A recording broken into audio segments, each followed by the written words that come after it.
because people are more outside. There should not be another wave. Yeah, well, I'm prepared for no more waves.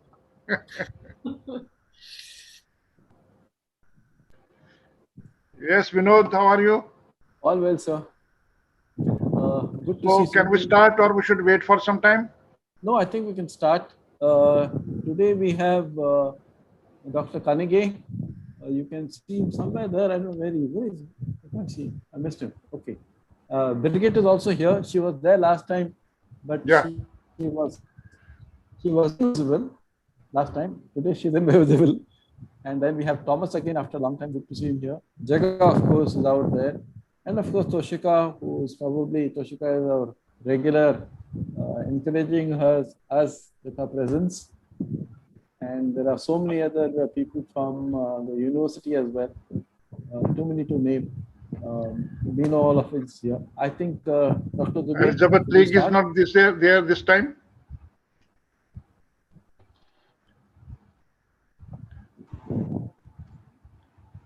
Elizabeth doesn't, I think she's not there.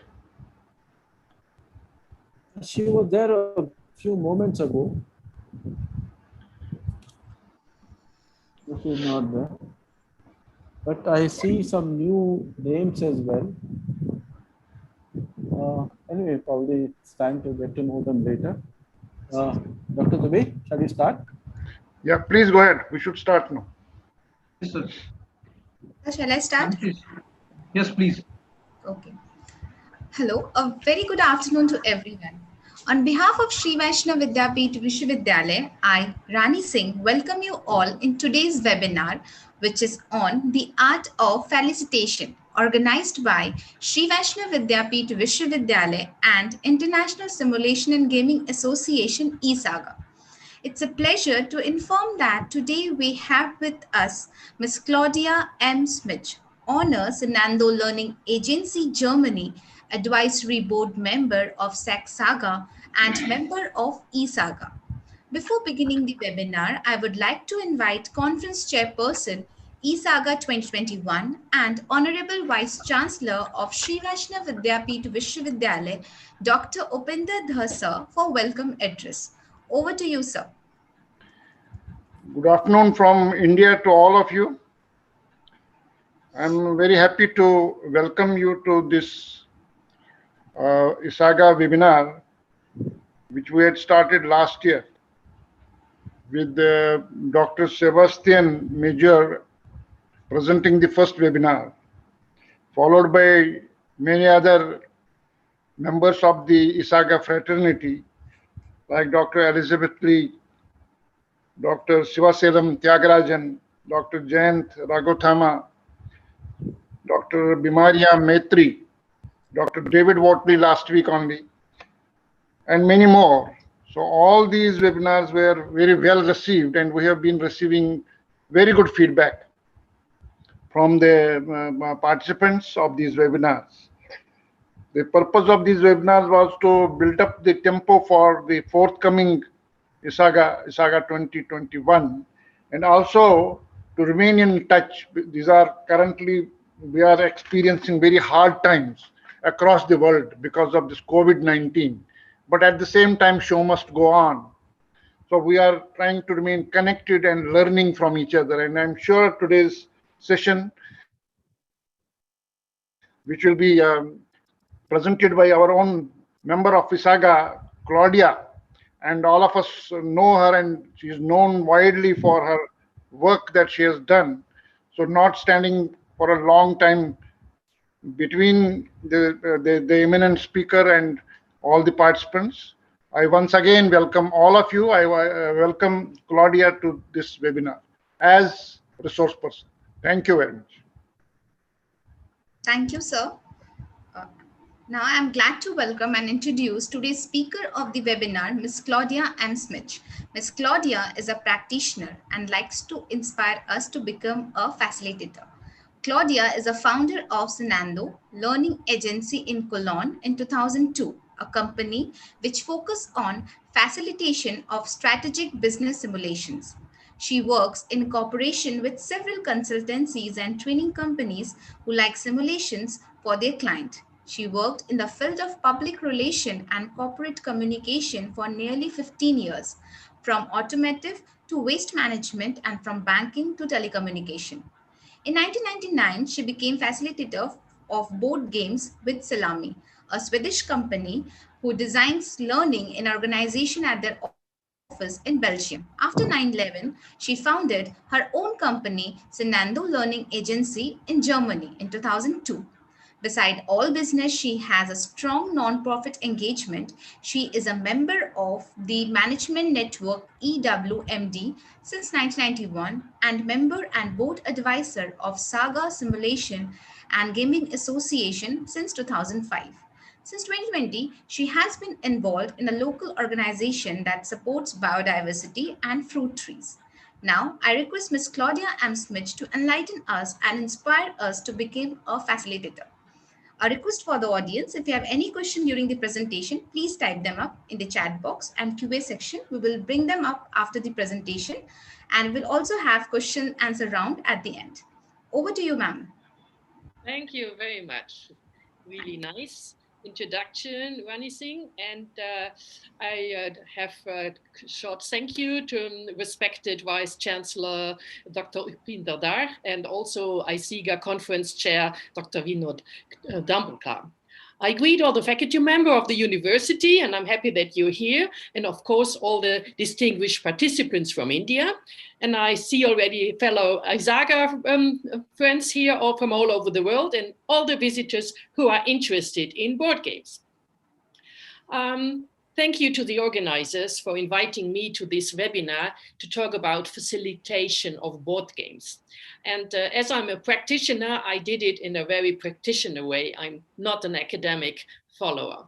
So you learned from the introduction that I do facilitation on board games as a profession. I do my earning from this and my living, and I do it for 22 years now. So I didn't count the games and I didn't count the participants, but I can tell you there have been a lot. I'm following this series of ISAGA webinars and I listened to what my fellow colleagues talked about. There are also some practitioners in there, but also from the academic side. They have talked about business games, how to design them, how to use them, and how important they will be in the future. Yes, and we need to create entrepreneurial thinking. I really like to pick it up again. And we need creativity. We need competence, capability, and mindset, all good. But my big question is, how do we get to learn that? Imagine if you have never been in a company and experienced this new spirit. So how can you teach it? How can you bring over this experience? Where is the new coming from? And I think this is the biggest question we all have to ask ourselves. It doesn't matter if you use board games or not. And I would like to tell you a story, which I think fits perfectly in this. I remember when I have been at the ISAGA conference in Japan, 2015. They have invited us to a monastery in Kyoto to learn something about mindfulness. And our expectation and my expectation was that to learn something about Buddhism and the old traditions in the original sense, because we were in Kyoto in a monastery, what else do you expect? And there was this monk, very looking traditionally, and he started to tell us about mindfulness in business. Okay. And he talked about his experience at Google in Silicon Valley. And he said Google for at least 20 times. He could not stop talking about this firm. And he went on, and we could see all his excitement about America, Silicon Valley, Google, his joy, and he was really into it. And the message was, oh, at Google, they did it. But he couldn't tell us how they did it. How did they get mindfulness into their mind? You could feel it, that he was excited about it, but it was really difficult to let us share how they did it. So we didn't learn it. And today I feel a little bit like this monk. I'm invited to talk about the art of facilitation. And when you experience it, you know it was good or bad. But I cannot really do it here. So I will give a talk and we will not play a board game. And so it is just talking about it. And to make it a little bit like a feeling for you, I put in a lot of pictures to give you an idea how the simulations will run and what it is. I looked at some TED Talks from Simon Sinek. He has the same problem. He talks about leadership. It's also a concept, and how do you feel it? And there is a good one, and it's called "Most Leaders Don't Even Know the Game They're In." So, of course, the name game triggered me. And when you look at it, he will talk about the following.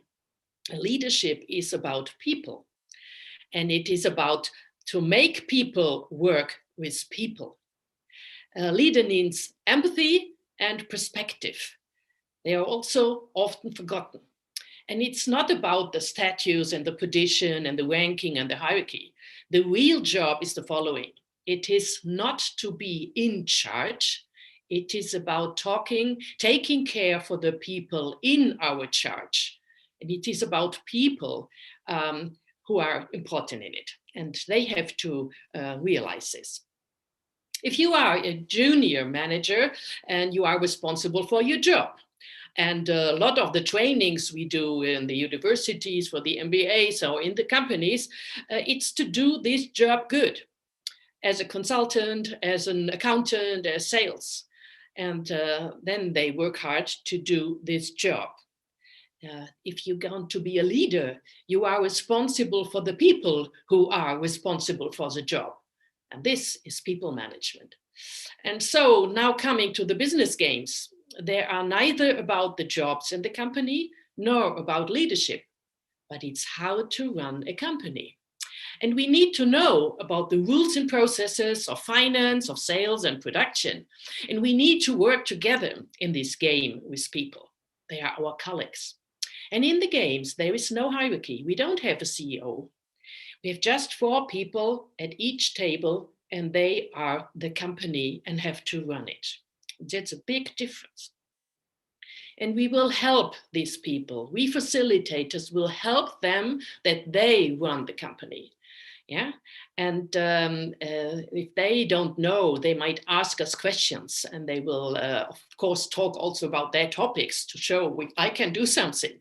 But they will also do jobs they don't know, and we will model it, and we will try to give them the big experience how to run a company. So it's all about people. So you need to know a lot about people and companies and how people in companies tick.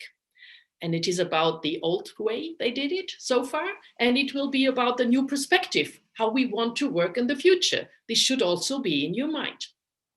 If you use a business board game, you need to understand the game, and you need to see the story in it and the meta learning goal. The best is you would know the designer and talk about it. So sometimes you don't know, you just have the game, and we don't conditionate people. We don't put them into the box and they have to follow the rules, and we are not somebody who is pushing them. We give them room to make an experience. It's not about right or wrong, it's about creating a result. So this is my meta level of how I would describe what I want to do. And of course, I would like to share now my videos and some videos and pictures. So just a second, please.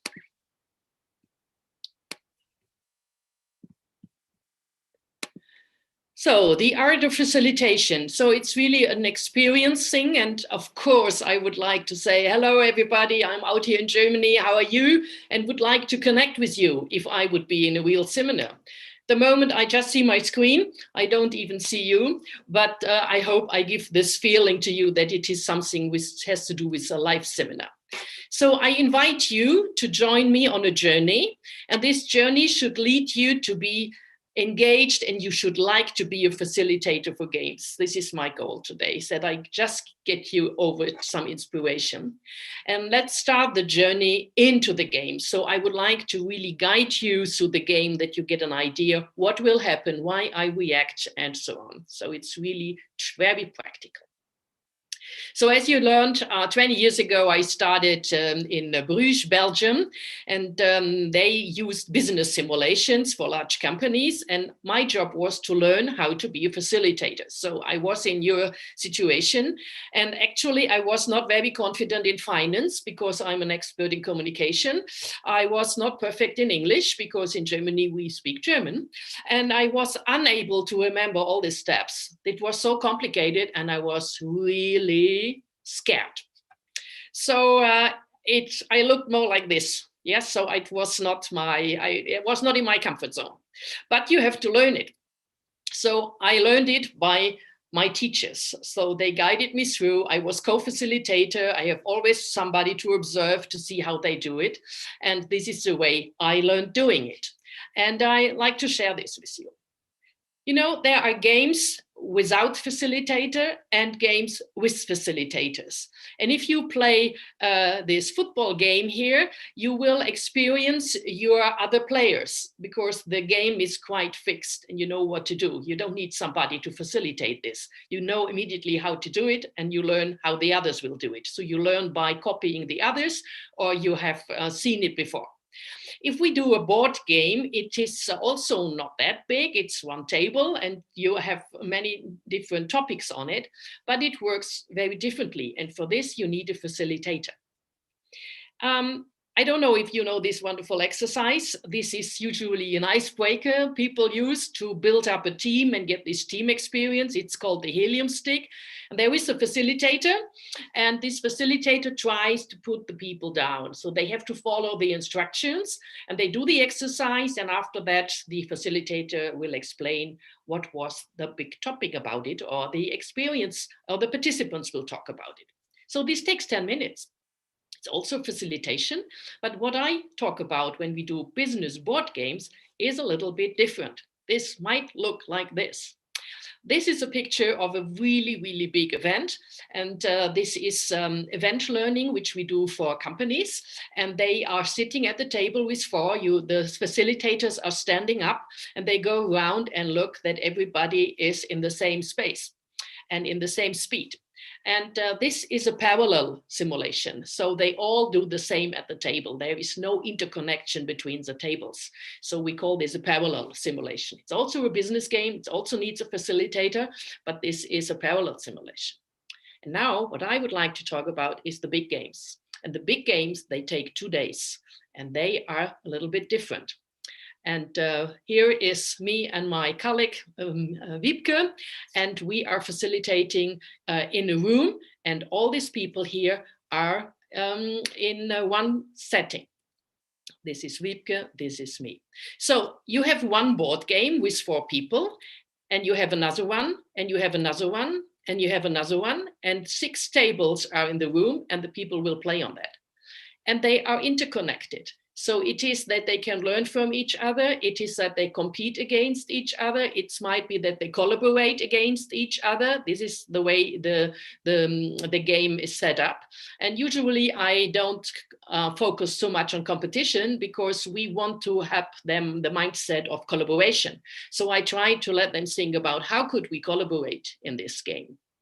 Okay, of course, to do this is also scary, but I will tell you, you can learn that. And you, before you ever will facilitate yourself, you have to be a player. This is a rule. If you don't experience all the fears that I don't know situations yourself, you can't be a good facilitator. So you have to be in the role of the player yourself. And then the next step is you observe. You do it again, and then you observe the facilitator. What is he or she doing at which moment? When they interfere, when don't they interfere? So this is observing the facilitator. And then you have to do it yourself. You are the co-facilitator. And then you do your own parts, but you still had the security net that the other facilitator is there. And then if you really feel sure, you do it yourself. Yeah, and don't wait too long for that. Sometimes people wait 1 year before they enter the stage and do it finally alone. You can only learn it when you do it. It's like swimming a little bit. Yeah, and what you should know, I would like only to give you 2 concepts. You should have in mind that there are people who can only learn and understand things if they can read it, if they have time for themselves to go into it. And there are people who really have to talk about it. They have to tell the whole story to their neighbor in order to listen to themselves, understanding it. So this is the talkatives. And then you have all this together in one team. So you have to know who is learning in which way, and they need it to do it. So give them the space to learn the way they want to learn. If you have too many talkatives, it is a little bit loud, but it's natural. Okay, and then there is my preferred Kolb cycle. So he has designed this, and I really like the mindset behind it. It is, you have to start learning with the concrete experience, what we do in the game. And you have to let them have the experience by themselves. You can't talk them into it. You let them do it, you have the experience, and then you are the reflective observer. You observe what has happened. And you have also to let the people understand observation is a big part of learning. And if you have done it and observed it, you can go into abstract conceptualization. You can say, well, this is a concept behind it. Never start with a concept. Always the concept is the backup, and then you see this is the abstract situation. And then you have to do a practical application, because if you don't use what you learned, why did you learn it? So also in the game, they should have learned something in one round, which they use in the next round. And this is also for later, when the circle is closed and they go home, they should take something home, which they use practical in the company. They should have some learning to take home and use. So this could be the concept that they finally understood, or it is an observation about people, or it's a holistic view about how a company is running. They should apply for that. Okay. And I think what is new, which is not in this circle, is self-organization. I'm really somebody who likes self-organization, because this is what the future manager need to do. Organize yourself. Don't help them too much. They have to do it themselves. Trigger them. You say, what would you do if you are in reality? Self-organize. And I have some more examples. Okay, we start. I'm the facilitator. And the first thing what I do is welcoming the group. So who is here, and give a short introduction. Who is here? Why are we here? And to let everybody say his name or her name, and get an idea who is in the room. This is really important. Even if the game is only short, do that. People need to be seen. And then you have to ask, what is your expectation? What do you like to learn? Yeah, because it's an invitation, and they should bring in their questions immediately, yeah, and not wait till the game is over and then they say, I thought I would have learned this and that. Oh, you can avoid that. Ask them right in the beginning. And then you have to say, are you ready for a challenge? So you really have to raise attention. You want to learn something. Are you also ready to do it? Okay, so let's start doing that. And I gave you an overview. I painted that for you because I think this is the easiest way to understand the concept.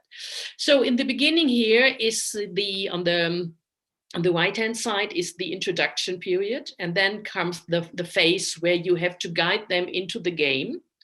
Then comes the part where you have to give them time and space to do it themselves. You don't interfere, you are out. And then you are the center and bring them all together. You have to bring the big group dynamic, that they are all together and have a joint learning experience.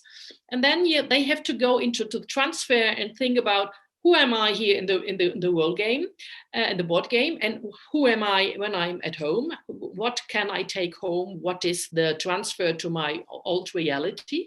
And you can also facilitate this over the time. After the game, you can say, we will come back in 2 weeks' time for 1 hour, and then we will think about, how did you put it into practice? I really like that, to expand the learning time over time. And in digital, it's really easy to do that. And even companies are not so much afraid of this anymore. So this is the way I think we can do it. And I think the best moment is, that you have to create an atmosphere where the people feel welcomed, where they feel at ease, and they feel heard. So the first thing is that I ask, look into the round and say, what is your learning? What do you want to learn? And is there something on your mind you have with you? And then I say, hey, Tom, you look so interested. Is there anything I can do for you? And he will perhaps say, I don't know the difference between a simulation and a board game. Saying, good question. I write it down and we keep that in mind. I think we will see that in a minute. And Angelica, what is yours? And she might say, is there a difference to train students or to train people in the companies? As a facilitator, I think I should know that. Yes, there is a big difference, and we will come to this in the second part of our game. And then you will ask Michael, and Michael also had a question. And he said, do we learn about the business model and strategy from our companies? Yeah, and he said, yes, of course, we will look at this as far as we know. I hope you have enough knowledge about it, because I'm not from your company, but you do. So we will bring your knowledge and my knowledge together. This is already clear where you are and where you're not. And then they might ask, what might come up? What do they ask? How do I prepare for that? And then we will also see that this is a question we will do then in the end, and you need to be relaxed. They can ask anything, so you never know what they ask. And you know, it's not only you who needs to have all the answers. We are not the old teachers, we are facilitators, so we also use the knowledge which is in the room. So there might be somebody in the room, he's an expert, he's in the strategy department, and he knows all about mergers, acquisitions. It's not only you who has knowledge. There are hundreds of people who are, and we will try to get the knowledge out of the people. Okay, yes, what if I do not know? Yes, it's not a crime, and they will not beat you for that. You just say, well, we keep it. Perhaps we find the answer from another person. Relax. And then we start, we do some icebreaker. We ask where you're coming from. What is your most beloved place you would like to mention to us? So get some personal stories out so that it is a bit relaxed situation. This is really important. And some trainers are so eager to go into the game. Give them the time to come together. They don't know each other. Most of my seminars, these people meet again this morning, and it's the first time that they see each other. So you need to know about the background. And I always go in LinkedIn before and check all the names. I would like to know who is here and what are the super stories they published already before. Yes, this is how I start doing it. And you know, in my last seminar, somebody made this picture in the first 10 minutes. And you can be annoyed and saying, oh, they have nothing to do than just playing around already. Yeah, you can also put it up and say, great. So we have all the new tools already, and I see that you use them. Fantastic. And we have a nice picture we can show up later. So it is, it's fun. Also online, it's fun. Let them have the fun. Yeah, so you can do this and make an agenda, but the most important thing about this agenda is they shouldn't be the abstract things they learn. It should be the introduction to what they will do, and this is a big difference. And of course, I would recommend now use concept boards or whiteboards or whatever you have to prepare it already before, so that the students can go into it and see and put it together. So this is a preparation you do if you don't have a flip chart. I really like it very much. Yeah. And now it's about how to set up the teams. This is so important. If you mess it up in the beginning, so the first thing is you have to clear up with HR who is there. And I really advise use diverse teams. It doesn't help you if they are only the salespeople or only the finance people. They all need to have their own experiences. It's really important. And this also is an important message for the tables. So each table should be diverse and the whole group should be diverse. Then you have the best results. So look for that. Then is about the expectation. And I mention this because it is so important. You ask them, what came to your mind when you got the invitation? And sometimes the invitation is not in your hands. Somebody wrote this invitation. And sometimes you're really surprised what they announced and what you will do. So if you see already that there is a gap in between, make this clear in the beginning. And also, if you have the chance, help the HR person who is doing this what to write, because they are unfamiliar with the simulation. They don't know what to write. And sometimes if the expectation is already wrong, it's not so good. Yes, this is something. And then another thing, if you are the facilitator and you have a large board game and you have co-facilitators, You have to align with them. You have to be clear about what do we do, what do we don't do, what are the roles, who is changing what, and you have always to align on doing it. Because if you mix up rules, or you have different rules, or you have different mindsets, it gets a chaos in the simulation. So you really have to be in one mind, and you have to have eye contact. And if you change a rule, you have to align your co-facilitator immediately. It's really, really important to do that. So we are already in the second phase. We are starting now. And you have to start a simulation to show them it's not a real game, it's also reality. A simulation is shrinked reality. And this is why in some games, I always start to tell a story. It's about a situation, these are the products, the windmills, this is the company who produces them, these are the installed capacities and so on. So some facts and figures, a little description about the product itself and the financial figures. This is some starting point, and it should fit to the board game, of course. So I just mentioned this here because I don't want to show only one board game. It's a general way how to start, showing something reality oriented from the board, from the companies, and then we shrink it to a simulation into smaller parts. So, and you get them for the board game, you give some information which they observe from outside. So they see the board, but they don't know it yet. So they get an outside information like an investor. And this is also the story. You would like to buy shares, or you would like to buy a part of a company. What are the information you have? This is the annual report. This is newsletters. This is information from the big financial reports and so on. And they should try to make a picture out there, of their mind and an analysis. What do you think about this company? This should be short because you can dig into this for a whole day, but this is not the use. We don't want to make business cases. We want to make a board game, but we want to have a realistic start. So they will do a SWOT analysis and write down what they see. So usually they see the financial liquidity is okay, or we have only one product, we should develop more products, and so on. They see everything. And it is so clear for them how this company is running. They have the super outside analytical view. And then it happens. They go into the game. And the moment they are into the game, they're overrun by the complexity of the game. They're overrun by all the people who make decisions, and they forget. They forget what they have seen before. It's really, really interesting. So the way you do it, you leave it, you know that this will happen, it's natural. So, but you don't talk about it. So now you say, okay, this is the outside view. Now we go into the inside view. Now we do a deep dive in the process. And then you explain what they see and what is this and what is production and where is the customer and what is the money and what is a loan and all this stuff. And then they have such a head, it's such an overload of information and they have to digest it. And they are really screaming nearly, is it enough? I can't stand anymore. I need a break. Can we have a break? Okay, this is happening. Okay, I know. Yes, you will have time to digest. And I just finished my first round. Okay, and then they get a checklist. So they have a kind of rhythm how the simulation is running. And then they have to do this and then they have to do that. And it is really structured. So if they follow the structure, they have enough leadership around to go through the simulation and they can do it by themselves. They should do this easily. And if they have questions, you answer the questions.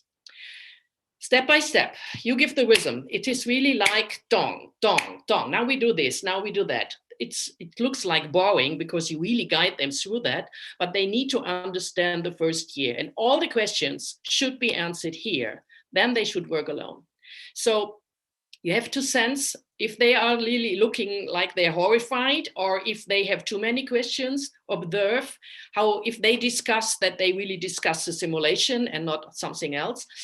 Avoid discussions about how they do it in the company. That doesn't help you. Now we just understand the board, yeah, and answer the questions related to that. It's a concrete experience. And then they have to take their roles. So we have here the finance, the production, and we have finance and so on, and they have to take the role. They have to take on their roles and understand what it means. And they have also to see which tools are available to use to do my job. But actually, because they all want to understand the business, they can't really take their roles. Usually, they always want to do all together. It takes, of course, more time if everybody wants to understand the other people's decision. But this is a way to learn to run a company. You have to talk. This is quite natural. And then you see the checklist and you do it, and they are working with their hands and they are discussing. It's quite intense. Let them do it. Don't interfere. They have to learn. And then you let them come together. And then it's the moment where you have to manage the group dynamic. You have to focus to center. And then they have to either reflect what they have learned, and they have to see what is the result. Usually we measure in the business games, we have a result. And we want to see if the company is doing well or not. And this is the observation, what has happened and what does it make out. So we come to the results after our first round, and they all are at the same level. So it's only one result, and this is 36 in sales, 6 net profit, and 57 equity. It's a good result. We made profit. We have grown our equity. All is good. This is the message. And then they have to do the first thing, they have to understand how is the dynamic now coming into the game. And this is through the market. There are customers coming in. They have to see, do we get the customers? How much can we produce? What can we sell? It's in most business games, it's the same. So, and this is a kind of abstract conceptualization. You have to explain profit and loss, balance sheet, and so on, but only what is really needed at the moment. And then they go to the market. And what you see here, Wiebke has 2 important tools from a facilitator. This is the bell. It's like on the stock market where you are, they're ringing the bell. It is focusing attention. And then she has the cards. And the cards is like, I have the customers, and it is the way I am playing the customer role now, if I want to work with you or not. So this is the moment where they get customers and can go on and plan for the next round. And we are now at the point again, let them work again. So planning, thinking, discussing, but they have to make a decision. And this is something where you have to set a time. They need to come to this decision making, and some groups talk endlessly, but they never come to an end. So this is what you focus on. Let them do it. And then what is the result of all your planning and doing? They have to make a profit and loss statement, a balance sheet, and they have also to see what are the market forecasts saying and which customers do I like to get in the future. So this is really conceptual work, and they have to understand it. And I can't tell you how many balance sheet I had to check and find the mistake, because people don't want to know if this is wrong or right. They want to know, where did I make the mistake? Why did it happen? And you have to go back in the game, show what happened in reality, and this made the impact in the balance sheet. And this is the learning, because you don't want that they repeat it in the next round. They have to understand where the mistake was. And mistakes are allowed and welcomed. And sometimes you even discuss mistakes with the whole group, because it's so important. They all can learn from mistakes. Welcome any mistake. Yeah, and then we have the next round, and everybody was in red now. They invested so much and spent so much money, and you see the red figures speak for themselves, and then you have to do a kind of overview, analyze what happened. Yeah, this is again abstract conceptualization, and you have to explain, if your equity goes down under 0, you're bankrupt, so take care. This is all you say. It will happen anyway. Yeah, so again, let them do their learning and manage time and thinking. Don't overstress timing, but keep enough tension in the game. And you will learn about personality types. There are introverts and extroverts, people who talk a lot, people who don't talk, people who are control freaks, who want to overtake the whole situation.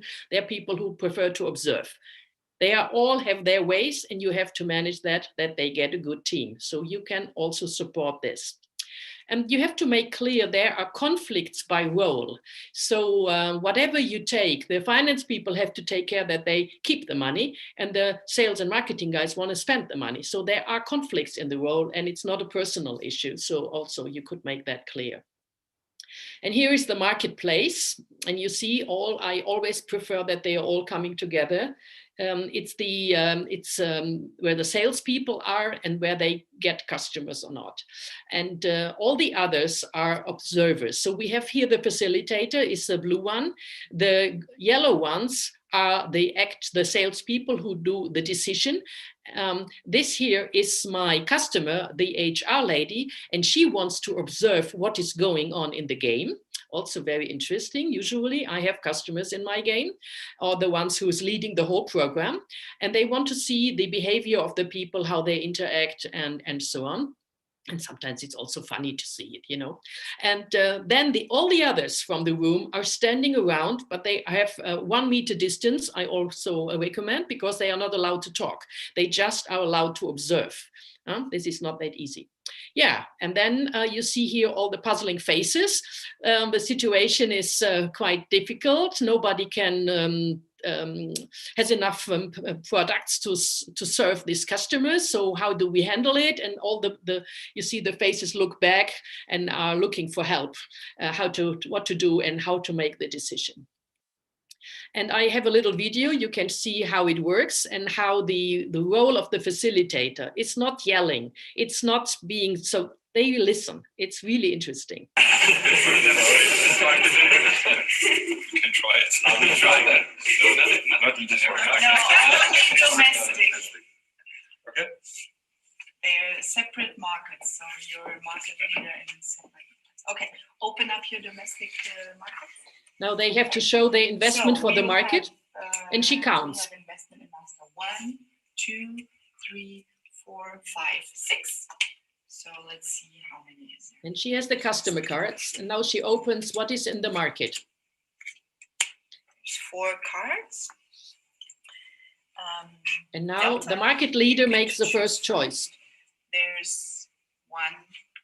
And the others observe. To be delivered in first quarter.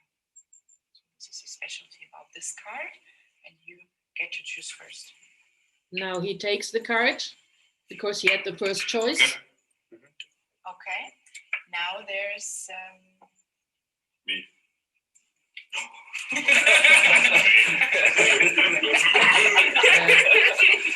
Thank you. So it's quite funny, but a lot of tension. You get now the other one, and now, okay, and now the last one. Because you have the most invested in the corresponding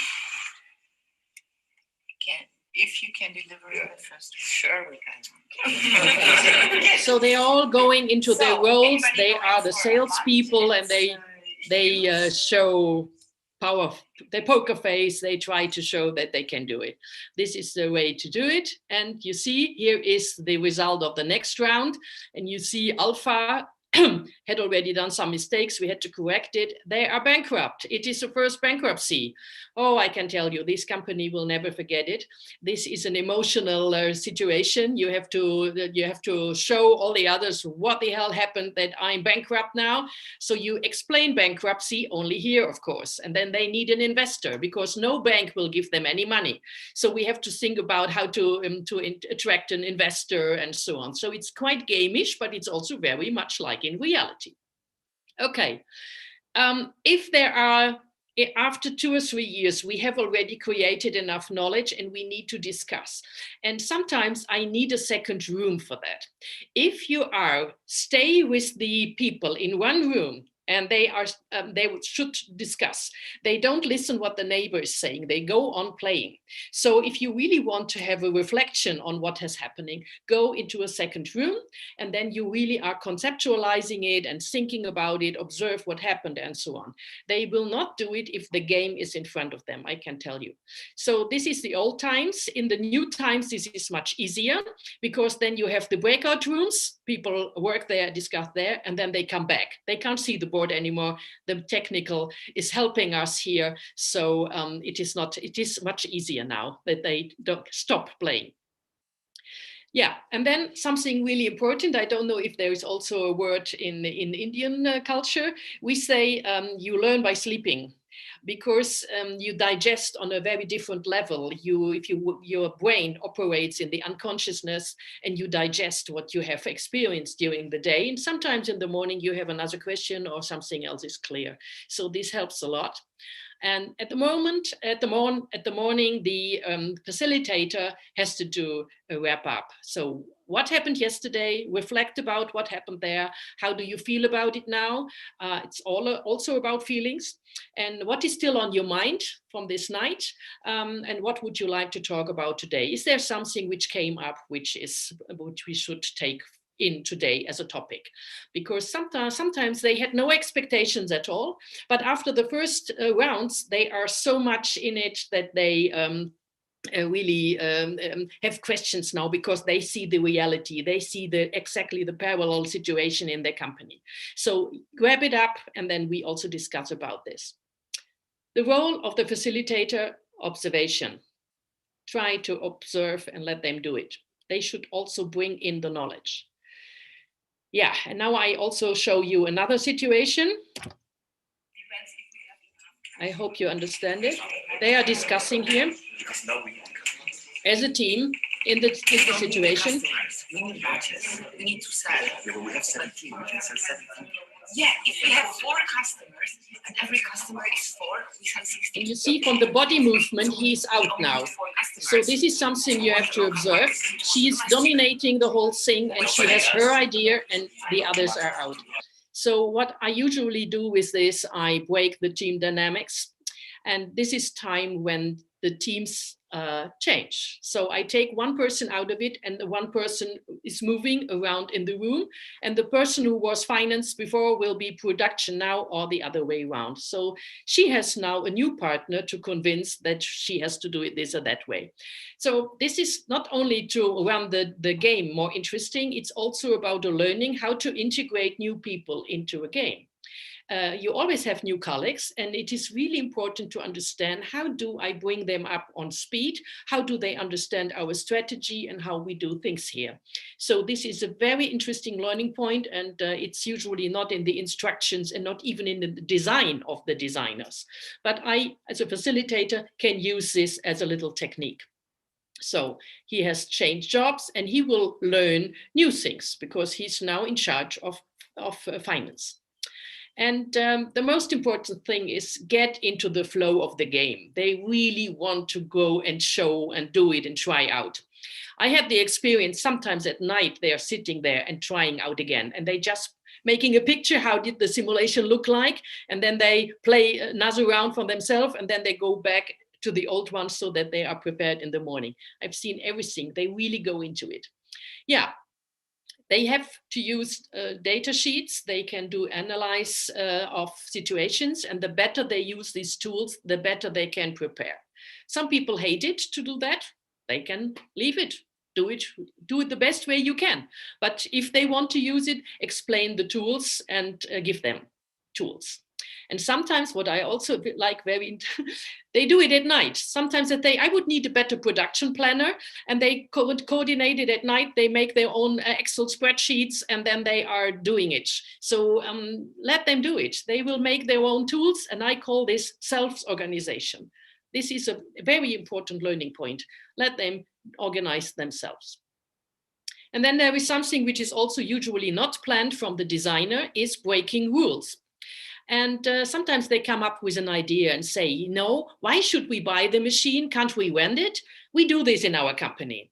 So, okay, then we simulate the simulation. We create a new rule, and we do this together. And we say, okay, what would be the cost if we do this? And then we all try to make this model and see if this makes any sense if we use their business model in our business simulation.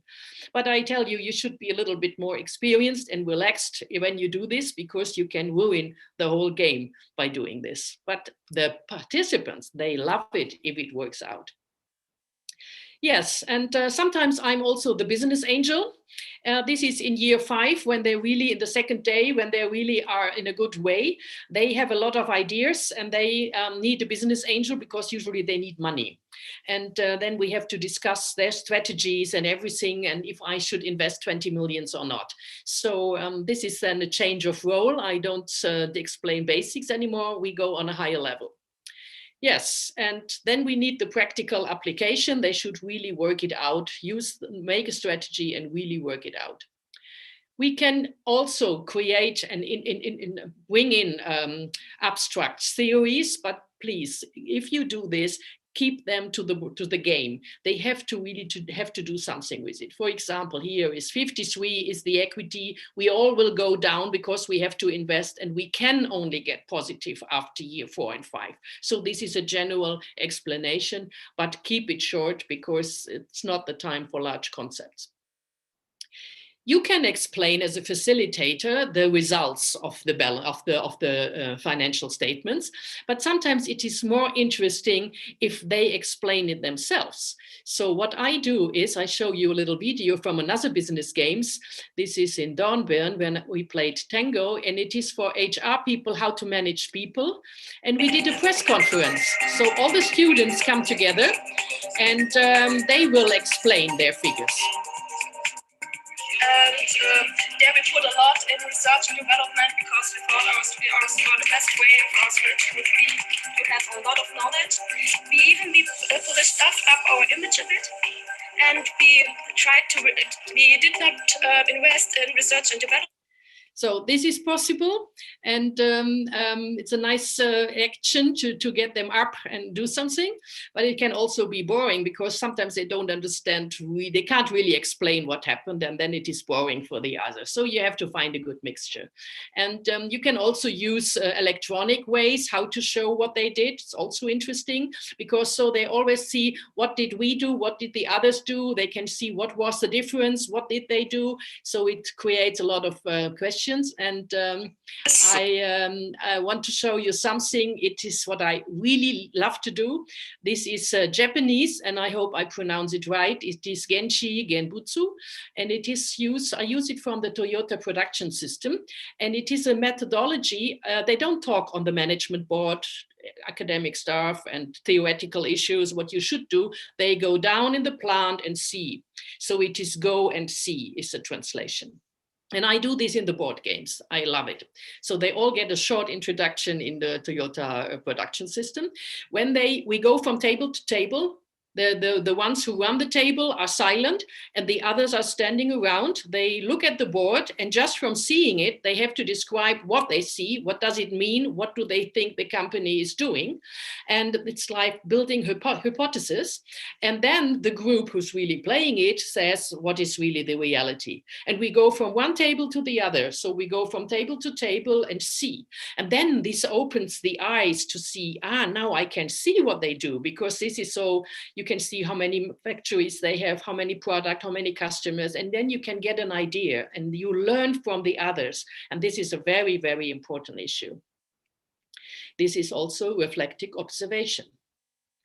And then at the end, you can do a whole reflection of the whole game.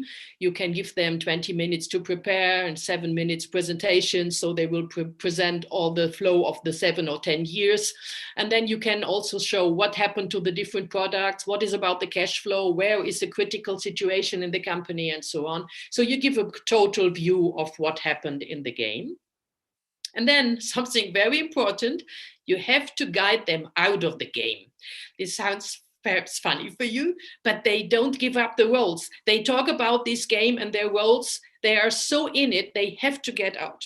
And sometimes you have to do this. You have to clap up and say, you're back, you are Tim and Mary, and it's not, the game is over. So that you really guide them out. And their big question is, what do they take home for themselves? They should also think and talk about it.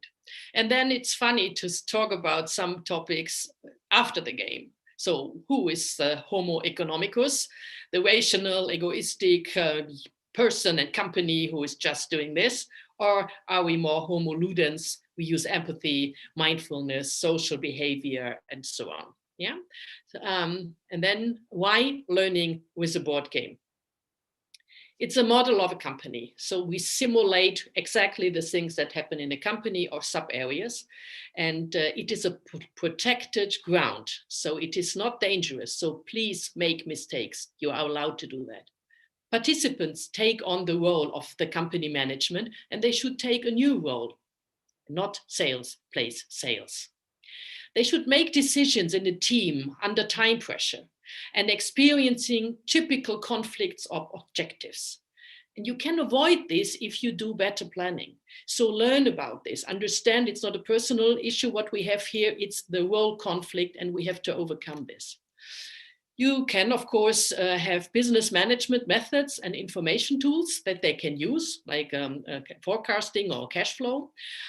They are dealing with uncertainty because they don't know. But sometimes if you have to work with uncertainty, you have to create scenarios. What if I get this? Or what if with this happens? So you can plan also in uncertainty.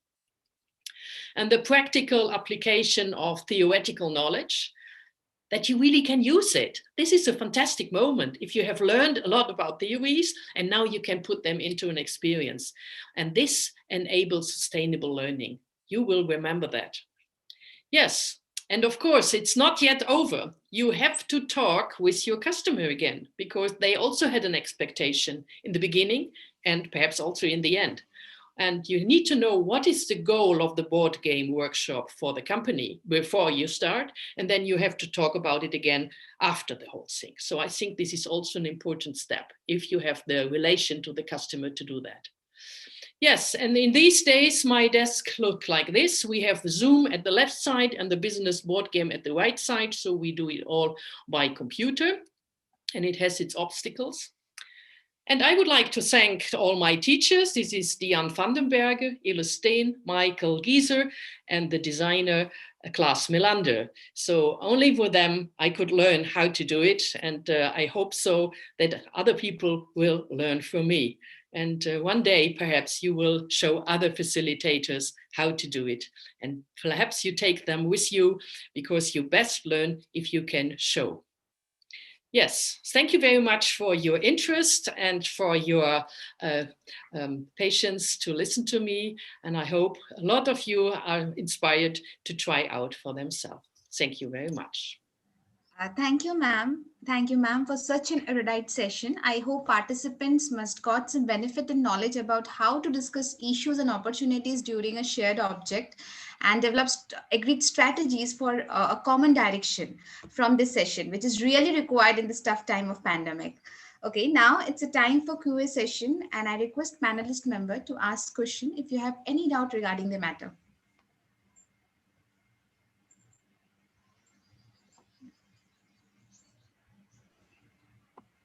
They are flashed. Just one short question, Claudia. Yeah. This was, as I understood, is basically facilitation for board games, to be specific. And board games have a lot to do with, business processes. Mm-hmm. My question is, how much expertise should you have to really facilitate a board game in business processes? How much expertise in business processes do you really need to have to facilitate board games? Well, I can only talk for myself. I have worked for 15 years in companies before and in different fields from banking to telecommunication. And the board games is abstract. You don't need to know how to produce. There are certain rules. You don't need to go deep into anything. It is just the way that some actions create an impact on a company, and this will create an impact on finance. So it is a kind of flow and it is simulated. So it's not that deep. So you don't need to be an expert. Otherwise, we would not have any facilitator because you can't have 7 lives. Yeah, sure. So you have an overview of what is going to happen, but you are not the deep diver. What you deep dive in is the rules of the game and how it works and the processes I just explained. So if the learning is about to understand how all this comes together and creates a result. And for the most people, this is the moment where they say, now I finally understood what my job is, how it is connected. So you don't deep dive, you don't have even the time. Listen, what I talked to you is already 2 days. So you could make a whole program, of course, and deep dive later. But the intention from these board games is to give an overview of the whole situation. Does it Yeah, that's true. But aren't the players themselves from different areas of management, specialist areas of business? It varies. Usually I have a mixture. I have finance people in it. I have production people in it. I have sales people in it. So they come with their expertise. And this is also something you should do. Use their expertise. I always ask back, what do you do in reality? So let them bring in their expertise. I'm not the expert. You are the expert. And I think this is quite important to bring this over. And this might be different if you do it for students because they just are not so deep in the situation. Yeah, but still, they will have their ideas about it. What are the challenges that you're facing, in this, in facilitating online games or games online? The online games is you will have more difficulties to really get into a contact with the people because you only see faces. You don't see body languages. You don't really feel them. But at the beginning, I was really like, oh, I don't like it. I would like to go back to my classroom. But actually, I get a lot of joy and so fantastic feedback that the people are enjoying it. And they give me so wonderful feedback, what they all learned, that I say, oh, come on. We are in this situation. We can't change it. So let's make the best out of it. And we use the online simulations with Zoom and the breakout rooms. There are so fantastical tools out there. And sometimes I can even do more than I could do in the classroom. You must be talking about the games that you're facilitating for business executives. Yes. So they have invested money in it, and so they have no other option but to enjoy it. Yes, but usually, it could also be boring for them. True. Yeah. So, but they really, I think they take a lot home, and they are shorter. You have to say we don't play 2 days. The games are shorter, and we have to come to a point quicker in the board games. Thank you so much. Yeah, thank you. Hi, Claudia. This is Jaga here. Can you hear me? Yeah, yeah. All right. Claudia, thank you very much. It was good that you presented and the good explanation you gave on moving online, because that's my challenge as well. We've been doing board games and playing in online. Now, I just want to find out about the game itself. The game has already been pre-programmed. Is it like they work collaboratively in the software, or one person takes the decision and the rest tell them what to do and all? Because I've seen 2 versions of this. So I want to know how do you do it? It's like everyone gets to move everything, or the leader makes the move, but they can all discuss together. No, the design which we did to make this online is that there is a group of 4 in the breakout rooms, and they have a link to a board game, and they make the decisions together and they move it together. So it's not, we don't like hierarchies. So we would like that everybody has the right or the way they do it. So you can organize, of course, in the self-organization. You say one is taking the checklist and takes care that we do it in the right order, and the other one is moving coins or whatever. So this is a kind, they self-organize, but there is not one to do it for them. They have to do it. They do it themselves. So you mean that the initial physical board game has already been programmed, or is it on a whiteboard system or programmed? Okay. Yes. I have one question. Mm-hmm. Hello, Claudia. It was a really nice presentation. I really liked it, and I just want to invite you to write an article about your experience. It is wonderful. Yeah. And the question is, do you have some observation of long-term influence of your sessions on your customers or participants? What are the outcomes? Yeah, the outcome is not that they can do a balance sheet. This is not my goal. This is a side effect that you have to measure what you do in the game. Yeah, but they have an idea about finance. They know, and they can also now discuss with finance people. And what I learned, of course, is it is. I don't need to analyze it deeply, because I have customers who repeat this for their talents for 10 years. Because every group is so excited, and they always say this was the best workshop we have done for the whole year, that there is no question that they took a lot away. It is not really clear what is it specifically, but that they finally have this feeling of, now I finally understand what business is all about. Last month I had some guy who said, you know, Claudia, I did an MBA. I learned a lot, but I couldn't put it together. Now in this game, first time I made sense to me. Yeah, so it is to do it. It is the last coin is not done. It's applying for practical things. You have to do it. And if you can do this in the board game, I think this helps the people a lot. And a lot overcome, I have a lot of people who are from the technical part, and they overcome the fear to talk to the finance people now, because I think it's not so complicated. I understand it here. We did our balance sheets, and now I can talk to these guys. And they sometimes tend to make it more complicated than necessary. But it's possible now. You know, and they come back. And sometimes even people said, I was with you 5 years ago, and we were alpha and we went bankrupt. They still know that. And they say, I want to use it now for my team. Can we play this with my team? So this is the way I reflect on how they come back. Everybody will have a different learning, and everybody will apply differently.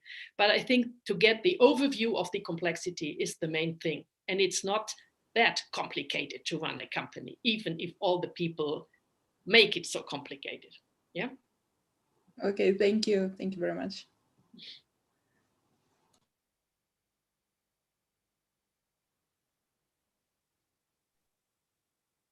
Claudia, it's Elizabeth, and it's a lovely presentation. Thank you. Thank you. Do you ever find that anybody says this isn't real and it's not true?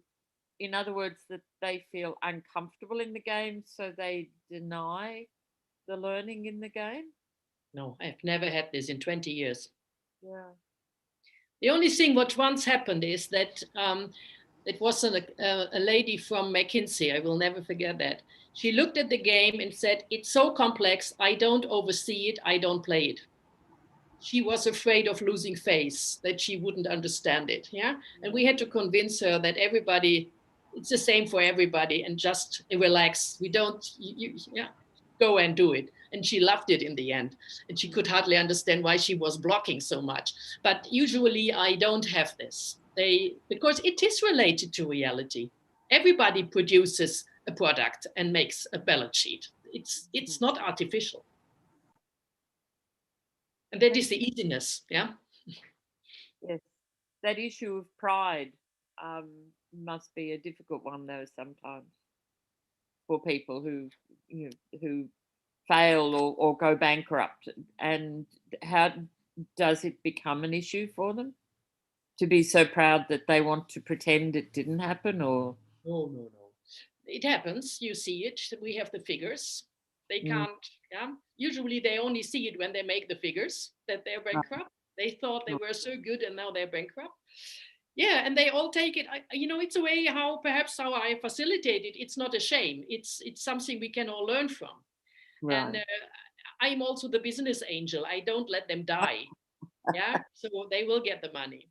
Yes, I do like the business angel. I think that's a very neat role. Yeah, I like it. I also like to do it, but I'm also not just spending money. Yeah, I really want to have the strategy and how do you get out of it. Yeah, yeah. But it is it has an intense, realistic touch. And the interesting thing is, and it is for the designers very easy. It didn't change much. The last 30 years, we have the same balance sheets. Yeah, we have a little difference in it, you should know, but the concept of how to do business didn't change. And I can see that in the chat, Hideko has said has made a comment about shifting the board game from face-to-face to online. Was that a difficult process? Did it take long, or was it already there before COVID? No, we were very much believing in board games, and we didn't like it digital. It were the enemy. And all of a sudden, we had to overcome all our ideas, and we had to do it. And we did it all together with a lot of facilitators. We really worked on it, and it took us. We had to hire a new guy who did understand the technique. I think it was 4 months. Wow! But we can't do the big ones. We can't simulate the big games. They are. If you have to program them fixed. Yeah. You cannot, it's very difficult to change the boards. So they all are more in a parallel way. And I'm really looking forward that we can do the big ones or use different ones. I mean, there are also big programs, but the problem is you can never change rules because it's all programmed. So what you can do on a board, on a physical board, is much more. Even if people think it is old-fashioned, you are much more flexible in it. But we'll see what if it comes back or not. Yes. Yeah.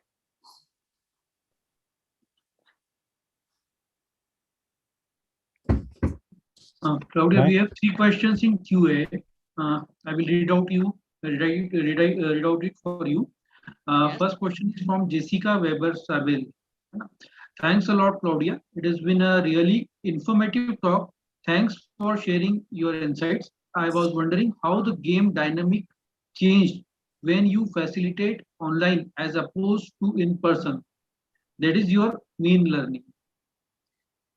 Well, yes, you have to change from Zoom or from the main room to the little rooms. I have the possibility to go from room to room and to see, are you good? You have any questions? So you have to be more careful, not losing them. So you have to be observing more. But generally, they really like it. I thought it is more complicated as it is. So it works pretty well. It's the same experience. It's a new experience for me. I had to really try it out, but it works. But I had tested it, of course, before. We tried out. It's like if you drive normally a car, now you have to drive a tractor. It's much bigger. It's more technical things in it, and you really should practice before. Nice metaphor. Yeah.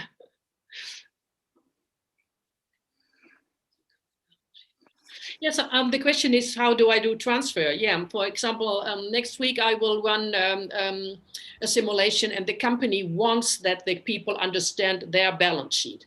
So I will go in my game. They will do it in the easy way. It's like facilitation comes from making it easy. So I have the easy profit and loss statement and balance sheet, and then I go into their balance sheet, and then I show where is the similarities. You just have different language perhaps, and then they have much more. So sometimes I explain that, but I want to give them the feeling that their balance sheet, even if it is much bigger and there's much more in it, there are always the same structures in it, and you have to know where to look at. You don't need to understand every line to read a balance sheet. And I will help them to do that they can do a transfer. And this is also something you have to have experience, because every balance sheet is different, and you hardly get anybody to explain it to you. So you just have the annual report, and you have to dig through that. Ma'am, there's one more question of Dr. Navneet Kaur. What are the challenges of a facilitator related to business world? Well, I can tell you, if you do 20 years of board games, you sometimes see a lot of board games in the reality. So the same things happen in reality. It helps you enormously to get easily into companies and to see what is going on there. Usually you have always the web page with all their promises, and then you have the annual reports. And if you talk to the people, you can get a good idea what is going on in the company. It's a good introduction and to help you see companies. The last question which we have in the QA box, excellent presentation from Ranjit Kumar. Okay, excellent presentation, highly appreciated. In reality, can the simulation techniques can be used for company balance sheet preparation and declared publicly? Yes, why not? You could help that for company balance sheet preparations. Yeah, if you would like to explain your own balance sheet, it's very helpful to have it in an easy way before. But for public, I don't know how you would do that. You would invite people to play with your company? I don't know. Okay. Thank you, ma'am, for answering all the questions we have. Can I ask just one more question? Yes. To my mind, in India, there are game designers who execute the games themselves, who roll out the games themselves. To my limited understanding, Dr. Dumlegar would be the best person to talk about it in India. There's no separate facilitator per se. How is it, the facilitatorship in terms of career elsewhere in the world? As a facilitator. As a facilitator, how is it as a career, for somebody? Career. Well, it was my second career. So the first was in communication, and the second is as an independent facilitator. And actually, I could work everywhere. Balance sheets are everywhere the same. You have to understand the international finance reporting standards so that you know how to group it. You learn this by doing. And I can work everywhere. I can even work from here for Asian people. I can even stay in my hometown and facilitating it online now. So the career is that you support a lot of clients everywhere. So you're quite independent because financial is all the same. And even if you have other topics like softer skills, facilitation, I think it is, so it's one thing to do it and it is one thing to sell it. So you have to be a good business person at the same time to also sell it. Yeah, so there are facilitators who only do this or the other thing. No, let's say you're based out of Cologne, isn't it? Yeah. So for the same game, yeah, there'll be multiple facilitators in Cologne? No. We have, for this game, we have 4 in Germany. 4? Mm-hmm. And is there competition among the 4? There are also companies, but there are. But they are smaller companies, they are also, my own company, I don't employ anybody because I don't believe in this business model. I cooperate with partners. When I need more facilitators, I buy them in. Okay. So this makes it more relaxed for me. And it's not the big ones. It's not the KPMGs and so on who use it. They buy me. Because to get into this knowledge, to be really good, you need to do a lot. And I'm only focused on this. So I'm really an expert in facilitation board games. But if you are a large company, they have to do so many different things. They don't become good. If you do this board game only once a year, you have to go into all the rules again. You forget, and you're stressed because you don't want to forget all the rules and what happens. And then you will not be easy. So it is as a business concept, you can do this as a one company, as a one person in a company. There are companies who hire facilitators and they have 10 perhaps, but the structure of business around this, I don't know a company who has 20 or 40. Oh no, one in Romania. They grew up and they had such a demand in the market. It's also the question, where are you? And who are your customers? In Romania, there was nothing like this, and they couldn't feed all the requests from the customers. But when you see in Germany, we do business board games for 30 years, and there are already established companies. There's more competition, so it depends. What can you do what the others can't, and how does it spread the world? And what is in at the moment? For if everybody talks about agility and whatever, they don't take a business board game. So it depends. Yeah, but I can tell you, you can live from it. Insightful indeed. Yes, and I can stay at home, and now I can even work from home. It's also a very interesting a new issue. Great. Thank you so much. Thank you, ma'am. Now I request Dr. Vinod Damlekar, founder, Mentis, to present word of thanks. Over to you, sir.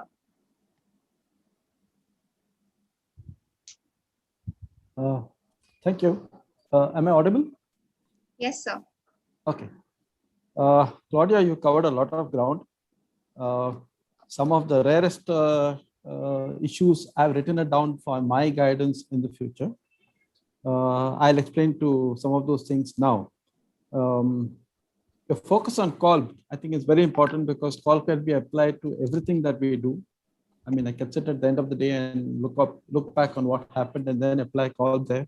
Call has been my guru for probably 20 years, well before I started many other activities as well. Somewhere in one of your games, I think by substitution of players in a game, I think what you did was what I might call a Bernga maneuver. I don't know how to spell maneuver, but I think you substituted and used an idea from Bernga somewhere. Your focus on mistakes is very relevant. That is also something that I've been following for almost 2 decades. I quote somebody called James Joyce, who said, mistakes are the portals to discovery, and discovery, you know, is learning. You covered a lot of topics, and I think the questions by Elizabeth, Elena, and of course, Dr. Mandal kept us busy and alert to the fine nuances of facilitation, business gaming, etc., etc. Thank you very much for this wonderful presentation, wonderful webinar today. To all of you who have been here, we've had some new entries like Dr. Kanige, Thomas has been here before, and Elizabeth, of course, and Toshiko, who have been a regular. We would ask you to please come repeatedly again and again so that you can tackle the speaker and engage our attention in diverse issues like today's. Thank you all for coming here. My special thanks goes out to the university who is the organizers for this webinar series and for the conference. I hope all of you, if it is possible for you, please participate in the conference with your papers, your workshops and posters, because this is a fraternity, this is a platform where we can get together and learn faster and better. To all of you, thank you very much. Thank you, sir. A request for the audience and participants. There's a feedback link in the chat box. Please fill the feedback link. Okay, thank you everyone for joining the webinar.